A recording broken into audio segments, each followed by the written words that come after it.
Live from Studio 120 at Westfield Technical Academy, this is WCPC Channel 15 at 89.5 FM, WSKB, And Westfield. through the miracle of television, we are now in Southwick. Okay, good place to be. Yeah. Especially this Sunday. Okay, yes. So let's talk about this event coming up. It's called the first Southwick Open Farm Day. So it being the first one, it's the first one you've done. Yes. Before we get into what it's about and where it's happening, how did this come to be? Yeah. Well, I'll give you a little background. The mission of the Southwick Agricultural Commission is to advocate for farmers, make it, to the extent we can, make it easier for them to do business. And so it comes out of that. We had this is the first ever Open Farm Day. We had our first ever Farmers Forum back in January, because I said, well, if we're supposed to be advocating for farmers here, how about if we talk to some farmers? So, Novel concept. so I was very pleased, and the whole commission was very pleased. We had about 30 people who came out to the forum, and a lot of good ideas and input and exchanges. So, and Open Farm Day is one of the things that the farmers asked for. So, here we are. And it's not the only farm event you have going on down there either, because I seem to remember filming a farm parade. Yes, some pre-pandemic there was a tractor rally every spring. Did that for 5 years. Then the pandemic, so no rally. But then there is now, the past few years, there's, been a farm parade toward the end of October. Right. And that's... Is that Southwick Civic Fund that does that It is one? the Civic Fund. I was just about to mention that, right? It's not an AgCom event, interestingly enough. Yeah, because, the first time I've ever seen it was last year when I was videotaping it, and I'm just seeing tractor after tractor after tractor after tractor going down the main drag. Yeah. And that was pretty cool. It was, yeah. And last year was a beautiful day last year, and there were people riding lawnmowers, and one guy was towing a chicken coop, and just all kinds of stuff. It was really fun. Yeah, there were a couple of displays you typically don't see going down the road during that. So obviously Southwick, a very large farming community. Right. Being on the AgCom, any idea what the percentage of land is in Southwick that's devoted towards farming, Boy, or if you'd have to take a guess? I should know this. I know there's in conservation terms, I believe there's 1,600 acres that have been preserved. I'm embarrassed to say I don't know. Are we willing to bet it's a lot? Yeah. A lot more than any of the surrounding communities, I would say. Yes. Yeah. I think so. Well, for example, Calabrese is 350 acres right there. The former. They're that big? Yeah. They've got a lot of I've land. never really got on Google to check it out, or Google Earth to check it out. But Yep. And Blossoming Acres is 60 acres, and they also lease property around town. The Meadowview Farm, which unfortunately is closed right now, is 70 acres. Cowards is about 60. Cowards, 60 at Coward Farms. Yep. and I'm aware of farms that aren't on this list either that Correct. are not small. No. Yeah. Like the Yeah. Broskas. They've got quite a bit of land, but they weren't able to participate. Yeah. And also John Wally's farms. Right. Yeah. Right. We surveyed all the farmers to say, okay, do you want to participate? And then we ended up with 9, which is, for a first time, pretty good, we thought. And it's also prime season, too. Yes, right. The farmers are busy. Yes. Farmers are busy all the time, but Isn't it really especially a year-round thing when it comes down to it? Yes. right? Yeah. Sure. It's not like being an instructor here in the school where you take 2 or 3 months off, out of the year. Yeah. All right. So the idea is to get folks out to the farms to check them out. Geared towards families? Is it something that just an adult couple would enjoy? what's the goal audience for this? Yeah. Anybody and everybody.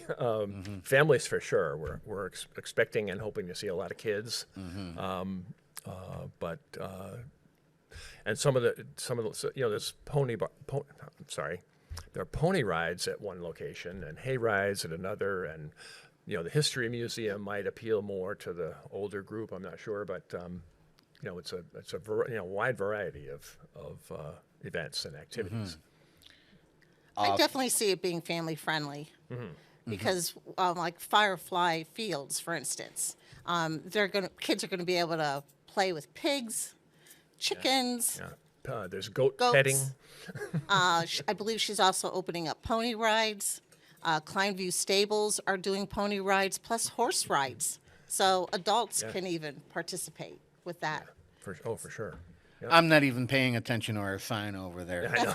I'm looking at it on the screen over here. Hey, you know what? We're a little cockeyed. All right, so this is all coming up August 20th. That would be this Sunday. Yep. From 12 noon to 4 p.m. Right. That's how old I am, by the way. Sorry about that. That's okay. All right, let's go over each farm and what they're doing. Now, actually, before that, we are talking farms here. Any particular attire we might be talking about? Obviously, we're going to dress for the weather, but no heels and no open-toed shoes. Exactly. Yeah. I would recommend wearing sneakers or barn boots because a lot of our farms, because the weather's been the way it is, it's muddy. Right. So we've got a designated path of where we're going to be guiding the public to, but it's farms. Yeah. So and there's machinery at some of them. There's going to be all so types yeah, of cool nothing tractors. open-toed. Right. No. Right. No, probably not. Inga has said she's going to wear overalls. I'm wearing overalls, at my farm that I'm going to be at. And we also would really like to make sure that the public that comes don't bring their dogs. All right. Because a lot of the farms have animals already. They have their barn dogs, barn cats. So I know a lot of people bring them out to the public events, but we really would like to persuade people to not bring their animals. You might get the one person reacting to this about a service animal. What do you... We're going to take everything as it comes. This is our first ever event. The main important piece is to ensure that everyone that attends every one of our farms or the historical building are safe. All right. That's the main thing. No smoking, no vaping. Nope. Right. Nope. Right. All our volunteers, even at our tents, are going to have a trash bag. So at the end of the event, we're going to walk the whole farm and make sure that nobody discarded something. Bring it in, bring it out. Yeah, we're hoping people are respectful, but we're prepared. Yep. We want to honor the farmers. Yep, absolutely. Does that cover the big do's and don'ts? That Pretty much. I mean, there's not really a lot of rules. I mean, you want to be safe, obviously, and you want to have safe. fun. That's the main thing. right. What about if it rains? We're still hosting it All right, because because as farms farmers, still operate. we still operate. Absolutely. Yeah. And we just thought logistically, if we had a rain date, how do we get the word out? So as of right now, the weather's supposed to be pretty good. So let's cross our fingers. It's a go no matter what. Yeah. Absolutely. Yep. All right. Either way. Yep. Great. Are you going to have anyone going from farm to farm, taking pictures or Yes. doing anything? We All right. sure are. Well, I would love to get my hands on all of that. Okay. So I can put together a compilation slideshow with the soundtrack or something, Oh, and get fantastic. that up to Southwick Channel 15 and our YouTube down Excellent. there. Yeah. Do you want to talk a bit about who's photographing and? Oh, well, we've got Marissa Cook-Obregon. She's going to be going around and taking pictures. And we also have Jason Now, Marissa, is she AgCom or ComCon? Adcom. Oh, okay. All right. Yep. Yep. Okay. And then we have Jason Gier, who's going to be doing the aerial. Got a drone. Yes, he is the drone king of Southwick. So he's going to be taking on that component. Great. I can take all that and work with it. And We'll make sure- I'd love to get that coverage out to the citizens of Southwick. Sure. Sounds great. Sure. All right. And also, I'm Consider going it done. I don't have an assigned farm. I'm going to be kind of a floater. I'm going to go from farm to farm, make sure, I meet everybody, and if they need something that they don't have, I'll go get it for them, so. Great. Yeah. We even did a volunteer orientation this past Saturday at the town hall in the land use room. And we had 22 volunteers show up. Uh-huh. And we have 32 altogether. 32 but altogether. 22 came. Yeah, we've got 10 National Honor Society students from Southwick High School. Go Rams! So they're participating as well. And we had just a great event so that we could roll out how we want every farm to be managed. We've got toolkits for every single farm so that they're as prepared as possible for what we need to have set up. So it's going to be pretty well orchestrated. Yeah. And what we Great. don't do this time, we'll do next time. I'm kind of upset. I'm going to be out of town doing another job this weekend. I really would have appreciated going around to all of these. So let's actually get into each farm now. Well, it looks like you have them in almost alphabetical order here. No, you don't. Not really. No. So we'll just start from the top then, in no particular order. With this list is no particular order. Right. Or is it an order that makes sense for?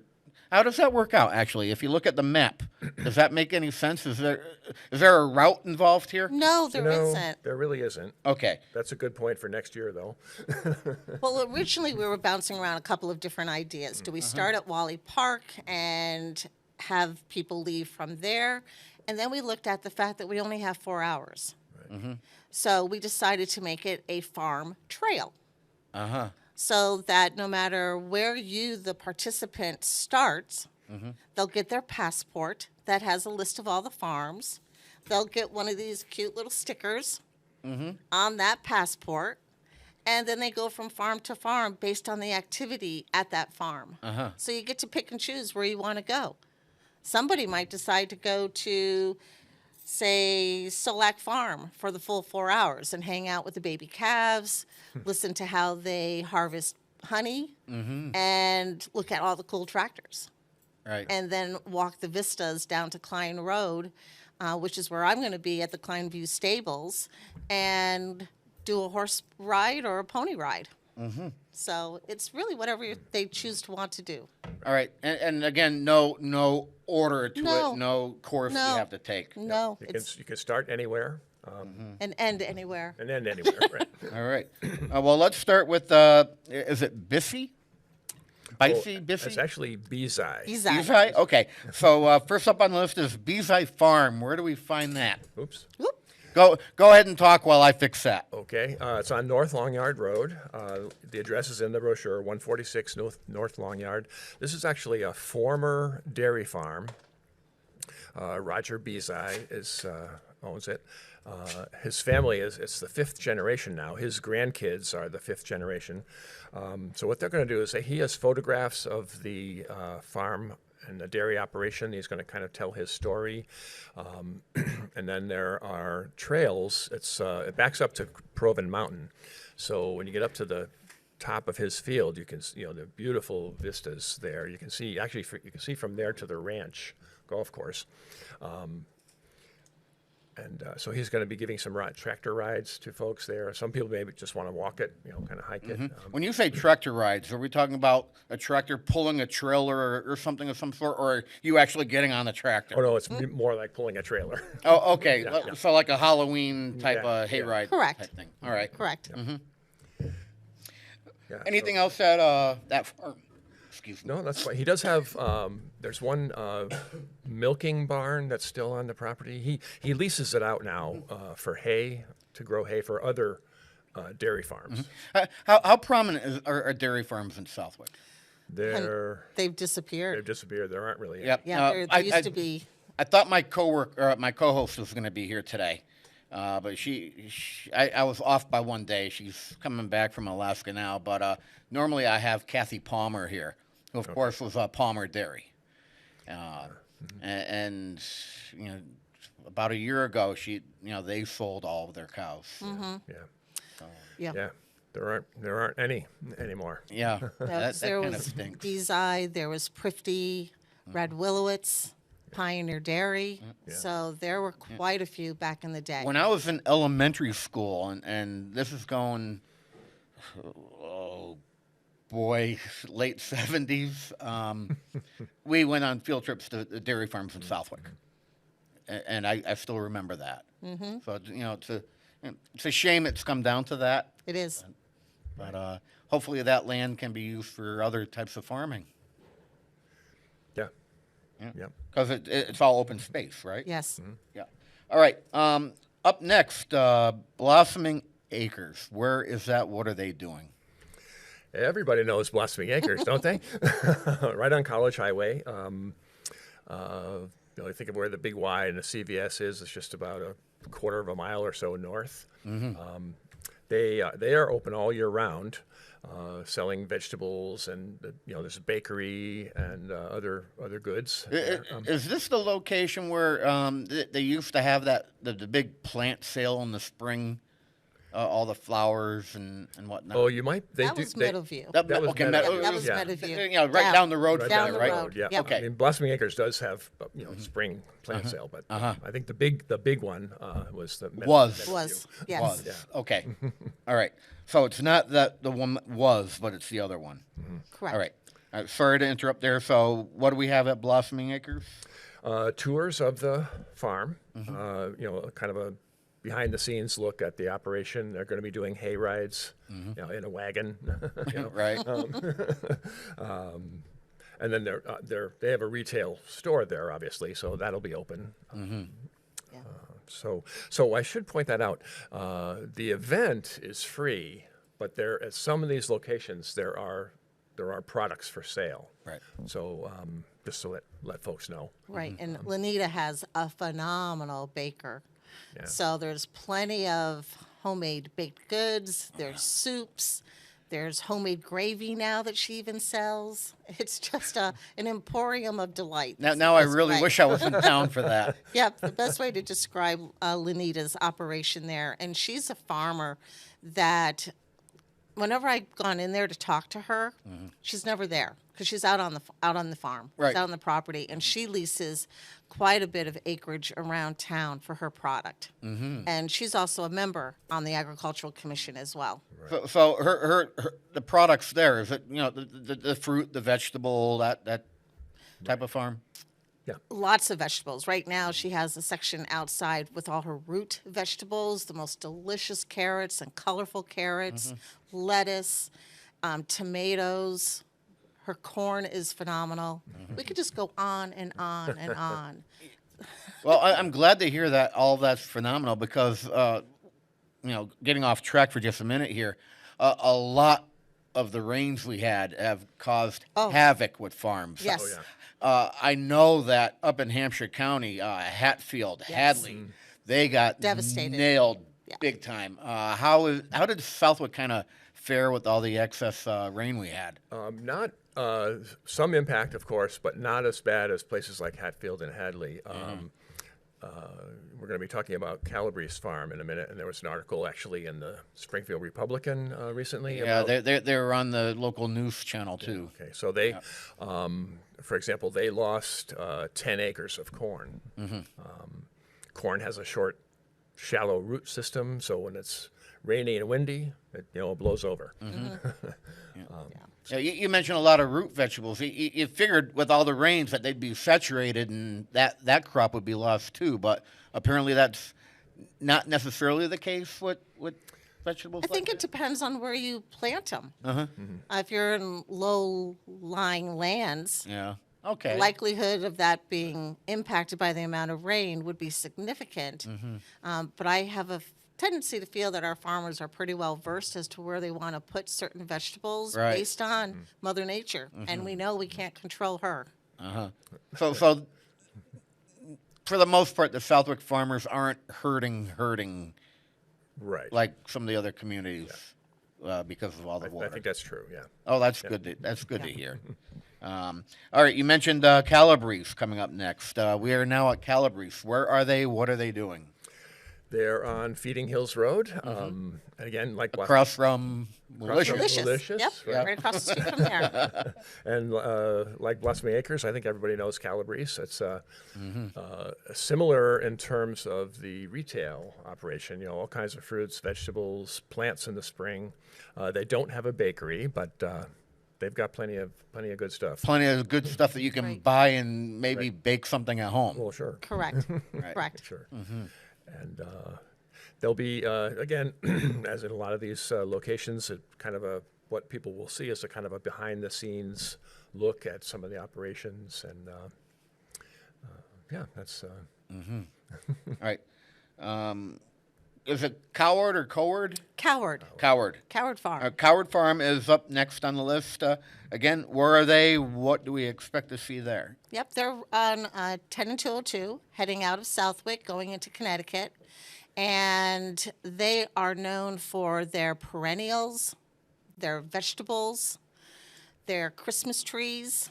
And what they're going to be offering for the visitors that day is a tour of their greenhouses.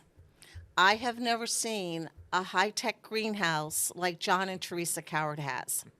He can control the greenhouse by an app on his phone. And it is just magnificent. So they're opening up their greenhouses for tours. And then the participants are going to be able to walk around the back of their property and look at Christmas trees.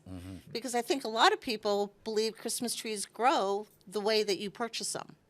But they have to be trimmed, they have to be nurtured. And so they're going to do a demonstration on how Christmas trees are formed. And then you're going to be also able to see a lot of John and Teresa's really cool pieces of equipment. They're going to have those on display. And then the participants are going to be able to walk around the backside and look at all their mums that are still in the ground being nurtured for selling as soon as they open back up in the fall. So this is a farm that's actually closed right now, All right. and they're opening up for us just to have people see how their behind-the-scenes operation is. How great of them. Oh, they're fantastic. And they have also a farm in Connecticut where they grow tobacco, and they also grow quite a bit of tobacco in Southwick as well. Right. But Yeah, they're- we're basically the broadleaf in Yes. Southwick. Yeah. Yes. So John actually was going to be working in their farm in Connecticut that day, but he's going to be now hanging out in Southwick instead. Awesome. We're up to Dwight Arnold Tobacco Farm, and is this all one? It is. Okay, so Dwight Arnold Tobacco Farm and Sheep Pasture Sunflower Stand. That's a mouthful. Yeah, say that fast 3 times. Right. And that's on Sheep Pasture Road, which is off of Congamon Road. It's kind of interesting. Dwight Arnold runs the tobacco operation, and at first he wasn't sure he wanted to participate because he said, "Well, what am I going to talk about?" Oh, there's a Yeah. lot to talk A about with lot to tobacco. talk And we about. said, "Yeah, A lot. Yeah, so I've been filming a series with somebody down in Southwick called Southwick Stories. And one of the episodes that was just released, it was just on tobacco farming. And we didn't have enough time to cover everything. yeah." And at the Big E, I've even talked with tobacco farms out of Connecticut. A slightly different type of tobacco, from what I understand, than what we have up here. But just the history alone, you could go on for hours on that. So there's definitely something to talk about at a tobacco farm. Yeah. Yes, yes. Yeah. Well, Yeah, and I'm not from Southwick, Right. and I didn't grow up on a farm, but even I know this. Yeah. Well, yeah. geez, back in the day, my husband even picked tobacco for the Arnolds. So I it's a predominant- picked one day. I ended up That was getting it. sunstroke. Oh, I okay. found out I was susceptible to it, and Yep. I ended up getting a different job because I was 14 and I still wanted to work. I just couldn't be out in the sun all day. But yeah, I know all about getting on my butt and suckering and scooting down the Yep, yeah. I did that. it's hard work. It is. So we persuaded Dwight. He wasn't too hard to persuade, but No. he has a tobacco barn that dates to the Civil War era. Wow. And we have been saying, you see tobacco barns all over the place here, but how many people have actually been in one? So we're going to tour tobacco barn. The harvest is. So you're going to see all the hangers. Correct. and- The harvest has been underway for some weeks now. So one thing to note is that the raw tobacco, so to speak, has a pretty strong scent, pretty strong odor. I personally kind of like it. Yes. Cigarettes, not so much. Tobacco. Completely different smell. Exactly. Even a cigarette, before you light it up, smells different than fresh tobacco. Right. Completely different. So Dwight just wanted folks to be aware there may be some strong scents. You know, that some people might be sensitive to. I appreciate that because I actually have chemical sensitivity, and I have to make sure my doctor's offices don't have perfume and cologne and things like that. So I absolutely get that. I didn't even think about that, Right. with the tobacco having a scent. And but we were just it talking about does. that at a couple of AgCom meetings earlier. Dwight brought that up. So I just want to make people understand there's going to be a pungent odor there. Yeah. And hopefully the sunflowers will help balance it across the street. Yeah, right. Yeah, if you happen to find yourself around a cannabis growing plant that doesn't have proper ventilation, you'll know that can drift a bit. Sure. So you might notice it before you actually get right up on top of it too. So that's great to be aware of that. Yeah. And I end up interjecting things like that because I watch the clock and I'm trying to make sure we come in right on time. Okay. So that's why I'm doing that. Anything to add with the Dwight Arnold Tobacco Farm and Sheep Pasture sunflower stand? Yeah, it's right across the street. So Okay. Husband and wife team.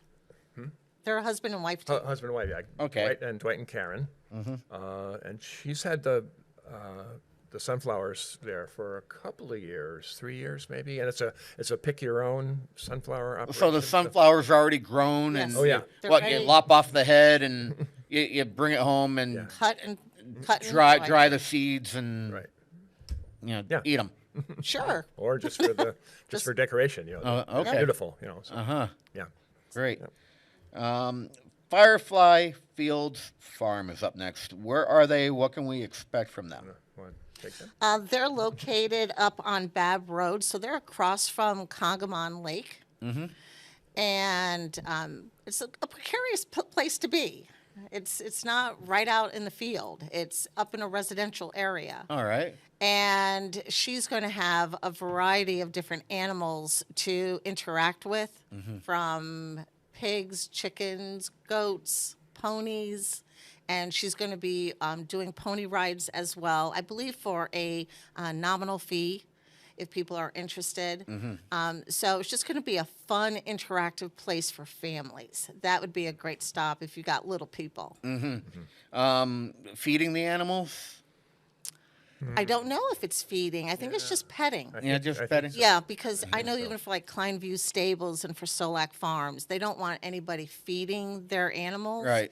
But they love to be pet. Really? So, especially the cows. Interesting. Yeah. I don't think I've ever pet a cow before. Well, if you were around on Sunday, Again, I wish I was around. maybe we can hook you up afterwards. Yeah. Mercy. Right. Yeah, we'll make something up that I have to film or whatever. Exactly. Sure. Exactly. Kleinview Stables. Yes, this is an operation on Klein Road, which is off of Route 57, heading up towards Granville. Inga's next door neighbors. I live right next door to Holly Turner, and actually her husband used to be he used to work here at the Vogue All right. as heading up the mechanic, auto repair Oh, okay. business here, our academia here. And she has stables. She boards and breeds.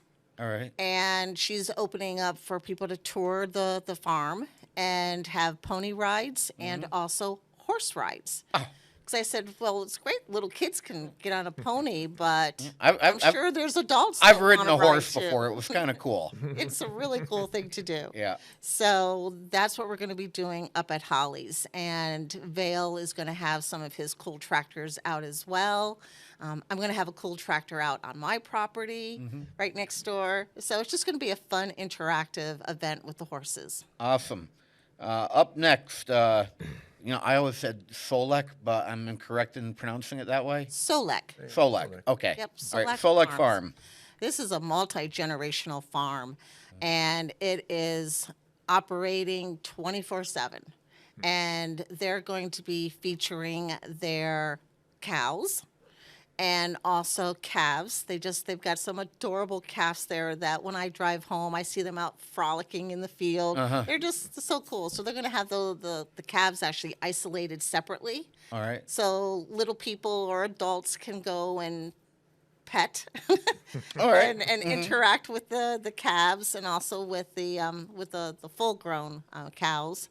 And they're going to be demonstrating some of their farm equipment. They've got an emporium of delight of equipment up there. Wow. And they also do bees. So Andrew Solak does 413 bees, and he's going to have some freshly packaged honey for sale as well. If people want some local honey, this is the place to go. Awesome. And a demonstration, like a hive. Yes, there's going to be interactive with how bees produce. It's important to know because Yes. no bees, no food. No, exactly. Yeah. I have about a minute left to go. I do notice that Southwick Historical Society is listed on here. Yes, and they, like Coward Farms, this coming Sunday is not one of their Sundays that they're normally open. They're open the second and fourth Sunday, but they wanted to participate in Open Farm Day, so they've got 2 docents who are going to be on hand to lead folks around. And in the museum, obviously, our agricultural history, there's a lot of displays of equipment and information related to tobacco, related to other types of farming, ice harvesting that used to go on. So, and they'll have some things for sale as well, some mugs, T-shirts, that kind of stuff. Excellent. Bert and Inga, I want to thank you for coming in this morning to talk about the first Southwick Open Farm Day. That's happening this Sunday, August 20th, 12 p.m. to 4 p.m. You got it. All right. Thank you, Ken. We appreciate you. the opportunity. Okay. Appreciate it. Bye, everyone.